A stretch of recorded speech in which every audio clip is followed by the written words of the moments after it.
የምር እንደዚህ ይሰራል እኔ አብይ የሆነ ነገር ካለ ያደረገ ነው ይሄማ የዛሬ 50 ዓመት 100 ዓመት 50 ዓመት ድሮ ያልተሳካለት ነገር ሁሉ እስካሁን እንደዚህ ያሳይ ይሰራል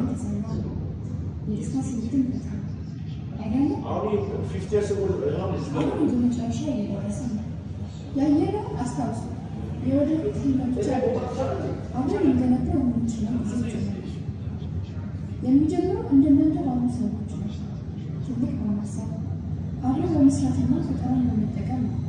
የወደፊትን መገንባት የኛ ስራ